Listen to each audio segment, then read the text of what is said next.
బాగున్నారా? ఇప్పుడు మనం సొరకాయ పులుసు పెట్టుకుందామా? ఎలాగంటే లేత సొరకాయని తీసుకొని ఇలాగా చాకుతో ఇలాగ బెజ్జాలు పెట్టేసుకొని పెద్ద పెద్ద ముక్కలుగా చేసుకోవాలన్నమాట. దీన్ని తూటు పులుసు అంటారు. ఇందులో కొంచెం ఇది వేసుకోవాలి, ఇది వెన్నపూస వేసుకొని తిరమాత పెట్టుకుంటే బాగుంటుంది. అది వెన్నపూసేసి తిరమాత, ఇందులో వెన్నపూసేసి తిరమాత వేసుకున్నాం అన్నమాట. ఇప్పుడు ఇందులో ఈ ముక్కలు వేసేసి టమాటా, ఒక ములక్కాడ. ఈ ములక్కాడ ఎక్కడిది అనుకున్నారు? మా చెట్టుదే. మాకు చెట్టు ఉంది ములక్కాడ, దాందే అన్నమాట. ములక్కాడ చాలా టేస్ట్గా ఉంటుందండి మా ములక్కాడ.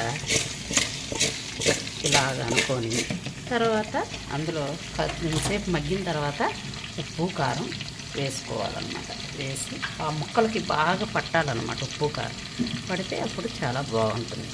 ముక్కకు కూడా ఉప్పు కారం బట్టి బాగుంటుంది. బెల్లం వేసుకుంటాం మేము. కొంతమంది వేసుకోరు బెల్లం, కాకపోతే మేము మటుకు వేసుకుంటాం అంట బెల్లం వేసుకొని చిక్కగా పులుసు పెట్టుకుంటాం. చిక్కగా పులుసు పెడితే బాగుంటుంది అన్నమాట. హలో, మగ్గుతుంది కదండి. ఇప్పుడు కొద్దిగా చిటికెడ పసుపు, దానికి సరిపడంత ఉప్పు వేసుకున్నాం. నేను రాళ్ళుప్పే వాడతాను అన్నమాట. వీటిలో పులుసుల్లో వాటిల్లో అంత రాళ్ళుప్పే వాడతాను. నాకు అదే అలవాటు.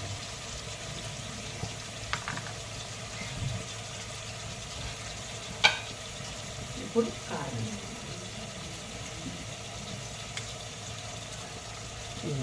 కారం ఇట్లా వేసేసుకొని మళ్ళీ కాసేపు మగ్గనివ్వాలన్నమాట. మళ్ళీ మగ్గితే అప్పుడు బాగా ముక్కకి పడుతుందన్నమాట ఉప్పు కారం. కొంచెం బెల్లం, మేము బెల్లం వేసుకుంటామని చెప్పే కదా ఇందాక మీతో, అట్లాగే బెల్లం కాస్త వేసుకుంటాం అన్నమాట. వేసుకొని బాగా మగ్గిపోయిన తర్వాత బాగా నీరల్లే వస్తుంది కదా, అప్పుడు చింతపండు పులుసు పిండుకుందాం. ఇదంతా ముక్కకు పట్టేస్తుంది అన్నమాట. ఇప్పుడు చిక్కగా పులుసు పిండుకుంటే అదే తూటు పులుసు వచ్చింది. చూసారా ఎట్లా వచ్చిందో? అట్లాగా నీరులాగా వచ్చేసి మొక్కకి బాగా పట్టేస్తుంది అన్నమాట ఉప్పు కారం అన్నీ. అప్పుడు మొక్క మనం కొరుక్కొని తిన్నా కూడా టేస్ట్ బాగుంటుంది. ఇప్పుడు మనం ఇందులో చింతపండు పులుసు వేసుకుంటాం.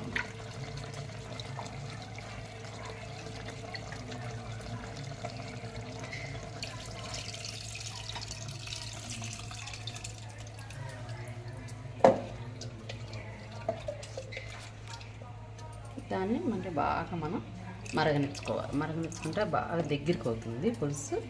అప్పుడు చాలా టేస్ట్గా ఉంటుంది అన్నమాట. అది పులుసు బాగా మరిగింది, దగ్గరికి వచ్చింది కదా. అది ఇప్పుడు దగ్గరికి బాగా అయిపోయింది అన్నమాట. బాగా మరిగిపోయింది. చూసారా ఇట్లా అయిపోయినాయి ముక్కలు కూడా. ఇది ఇప్పుడు మనం కలుపుకొని ఇట్లా 2 ముక్కలు చప్పున వేసుకొని తిన్నా టేస్ట్ చాలా బాగుంటుంది. మీరు ట్రై చేయండి. మరి ట్రై చేసి ఎలా ఉందో ఏంటన్నది నాకు చెప్తారా మరి?